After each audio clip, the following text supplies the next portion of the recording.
बॉलीवुड की इस साल की पहली रिलीज, और मैंने तो ये सोचा था कि इस बार ना ट्रेलर पे बिलीव नहीं करना है, बिल्कुल रिस्क नहीं लेने का, क्योंकि पिछले साल ट्रेलर के नाम पे इतने स्कैम हुए। तो फतेह के ट्रेलर से मुझे थोड़ी सी एक्सपेक्टेशन तो थी कि भाई सोनू सूद का फर्स्ट डायरेक्टोरियल डेब्यू है, तो शायद हमें कुछ अच्छा देखने के लिए मिल सकता है। क्योंकि शायद आपको याद होगा कि कोविड के टाइम पे भी उन्होंने काफी अच्छे अच्छे काम किए थे। जब भी विलेन के रोल में आए हैं तब भी अच्छी परफॉर्मेंस दी है, कॉमिक रोल में आए हैं तब भी अच्छी परफॉर्मेंस दी है।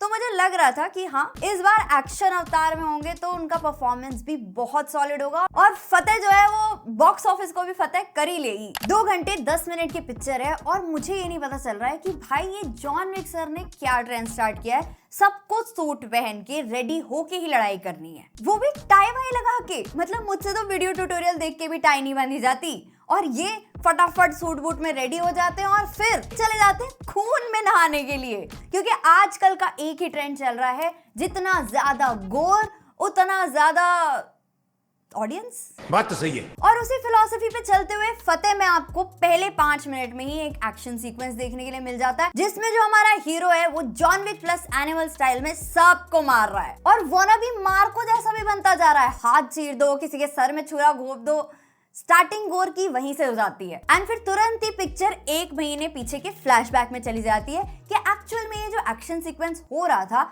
इसकी जड़ कहां से शुरू हुई थी। तो देखो, जो इस पिक्चर का कोर आइडिया था ना, जिसमें fake loan apps, online scams, digital scams, ये सब का जो कॉन्सेप्ट था वो काफी अच्छा था। लेकिन उसको एग्जीक्यूट करने के चक्कर में अगर 10 पिक्चरों से इंस्पिरेशन ना लेके स्टोरी पे थोड़ा और फोकस हो जाता ना, तो ये थोड़ी बेटर मूवी हो सकती थी। क्योंकि जैसे आपको पता ही होगा कि पिछले कुछ सालों में साइबर क्राइम्स जो है वो बहुत तेजी से बढ़ रहे हैं। अभी रिसेंटली एक केस हुआ एक इन्फ्लुएंसर अंकुश बहुगुणा के साथ, जिनको 40 आवर्स से भी ज्यादा टाइम के लिए डिजिटली अरेस्ट किया गया था। एंड उनको ये चीज नहीं पता चली कि डिजिटल अरेस्ट जैसी कोई चीज ही नहीं होती है। फर्स्ट हाफ में आपको इतनी सारी चीजें दिखा दी जाती है ना कि एक लेवल पे आके वो थोड़ी सी अनबिलीवेबल भी लगने लगती है। जहाँ पे एक असैसिन है जो एक सीक्रेट एजेंसी के लिए काम करता था लेकिन अब अपना काम छोड़ चुका है, एंड उसके ही गांव की एक लड़की एक फेक लोन ऐप स्कैम में फंस जाती है जिसको वो बचाना चाहता है। लेकिन वहीं पे देशभक्ति भी दिखानी है, गोर भी दिखाना है, रोमांटिक एंगल भी दिखाना है, हैकिंग भी दिखानी है, 2 ऐसे विलेंस भी दिखाने हैं जिनका कोई सॉलिड बैकग्राउंड या आपस में कनेक्शन या बिल्ड नहीं मिलता है। और जैसे ही इंटरवल होगा तो आपको इंटरवल ब्लॉक में एक मैसेज भी दिखाई देगा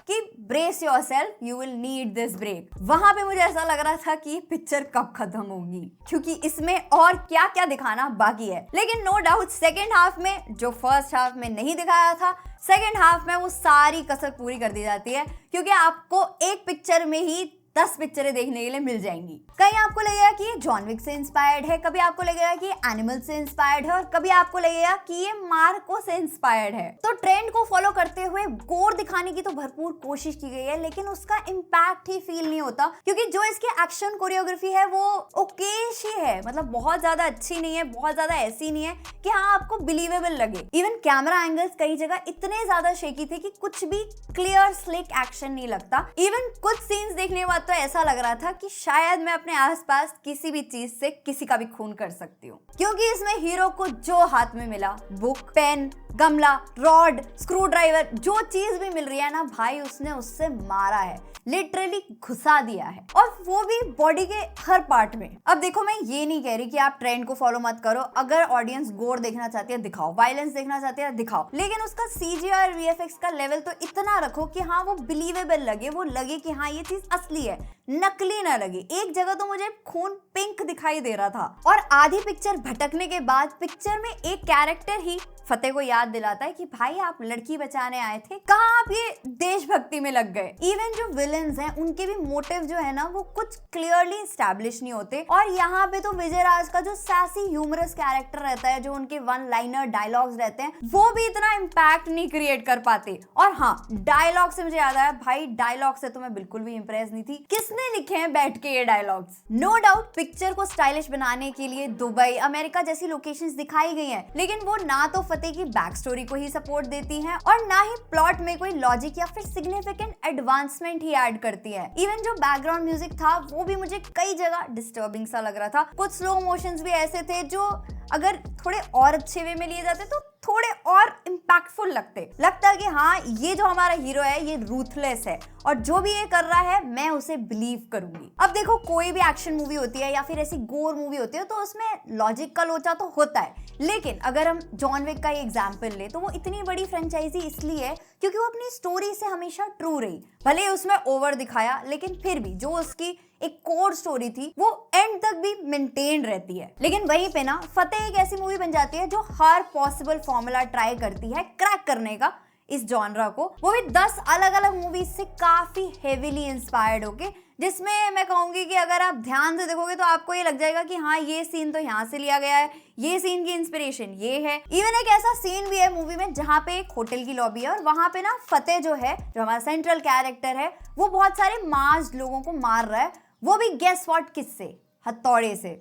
तो मुझे वहां पे अर्जुन वैली सुनाई दे रहा था लिटरली। तो कुछ सीन्स तो देखने में अच्छे लग रहे थे लेकिन कुछ सीन्स तो शायद इसीलिए डाले गए कि बस शॉक वैल्यू मिल जाए, बस वो काम हो जाएगा तो काफी है पिक्चर के लिए। और पिक्चर का स्क्रीन प्ले भी इतना नॉन लीनियर था ना, कभी फ्लैशबैक्स दिखा रहे हैं, कभी आगे की कहानी दिखा रहे हैं, कभी जो है वो दूसरी सिटीज का कुछ दिखा रहे हैं, तो उससे ना ऑडियंस का जो अटेंशन होता है वो टूटता ही है। और उसमें भी अगर आप क्लीशेस डाल दोगे तो पिक्चर प्रेडिक्टेबल ही बन जाती है। और अगर मैं बोलूं परफॉर्मेंस का तो देखो सोनू सूद का जो परफॉर्मेंस है वो मुझे पार्ट्स में अच्छा लगा। मतलब कुछ सीन्स में वो बहुत अच्छा शाइन कर रहे थे लेकिन कुछ सीन्स में वो मुझे बहुत मिसमैच लग रहे थे। इवन जो विजय राज एंड नसीरुद्दीन शाह का कैरेक्टर है मुझे समझ में नहीं आ रहा था कि वो मूवी में क्या कर रहे हैं। मैं उन दोनों के कैरेक्टर से और ज्यादा एक्सपेक्ट कर रही थी जो सैडली पिक्चर में देखने के लिए नहीं मिलता है। लेकिन हाँ एक चीज अच्छी है, जैकलिन फर्नांडिस काफी टाइम बाद देखने के लिए मिली है और वो कुछ करती हुई दिख रही है, सिर्फ पिक्चर की स्टार्टिंग में इमेच्योर डांस करते हुए नहीं। दीवानापन है। और वो मूवी में ना एक हैकर का कैरेक्टर प्ले कर रही है, तो भाई इतनी फास्ट हैकिंग करती है ना वो देख के सारे हैकर फेल हो जाएंगे। तो भाई हैकर उनका परफॉर्मेंस, उनकी कास्टिंग भी मुझे समझ में नहीं आई। उनकी जगह शायद कोई और होती तो थोड़ी बेटर हो सकती थी। और इस पिक्चर के सॉन्ग्स बहुत ही ऑडली प्लेस सॉन्ग्स थे। मतलब एक सीन में तो बी प्राक का सॉन्ग चल रहा है एंड देन एक एक्शन सीक्वेंस है तो वहां पे निंदिया करके एक इमोशनल सॉन्ग चल रहा है। नहीं ये मजाक हो रहा है, एक सेकंड। ऐसे एक सीन जो आपने ट्रेलर में भी देखा होगा, जब हथौड़े से फतेह जो है वो एक कैरेक्टर खींचता हुआ लेके आ रहा है, तो वहां पे आप म्यूजिक एक्सपेक्ट करोगे कि कुछ तो हाई ऑक्टेन म्यूजिक होना चाहिए, लेकिन वहां पे बज रहा है फतेह कर फतेह। ओवरऑल ये मूवी देख के मुझे तो ऐसी लगा कि भाई एफर्ट्स तो बहुत ज्यादा डाल दिए हैं, लेकिन इतने डालने की शायद जरूरत भी ना पड़ती। अगर एफर्ट्स सही जगह पे डाले जाते तो वहां पे थोड़ा सा पिक्चर लैग करती है और मुझे तो थिएटर वर्दी नहीं लगी। अगर आप एक्शन, गोर और सोनू सूद के बहुत हाई लेवल के फैन हो तो ही आप इस मूवी को देखना ऑप्ट कर सकते हो। बाकी मूवी ए रेटेड है तो बिलो 18 वाले थोड़ा सा ख्याल रखें। और हाँ इस पिक्चर में मुझे एक चीज तो जरूर बोलनी है कि भाई जो मेंढक और बिच्छू की जो कहानी है ना, अब इसे रिपीट करना बंद कर दो क्योंकि मुझे बाय हार्ट लर्न हो चुकी है। डार्लिंग्स में भी थी, कुत्ते में भी थी, इसमें भी है। Spoiler alert. बाकी पिक्चर थोड़े टाइम बाद हॉटस्टार पे आ जाएगी एंड कहीं पे भी आपको लगता है कि हमारे थॉट्स मैच करते हैं तो आप इस वीडियो को अपने फ्रेंड्स एंड फैमिली के साथ शेयर कर सकते हो, वीडियो को लाइक कर सकते हो। अगर ऐसे ही कंटेंट रेगुलरली देखना चाहते हो तो चैनल को सब्सक्राइब भी कर सकते हो। मिलते हैं नेक्स्ट वीडियो में, तब तक के लिए good bye. I wanna put up all my walls 'cause I'm not in the mood, but then I cut myself off from the rest of the room. I know that time can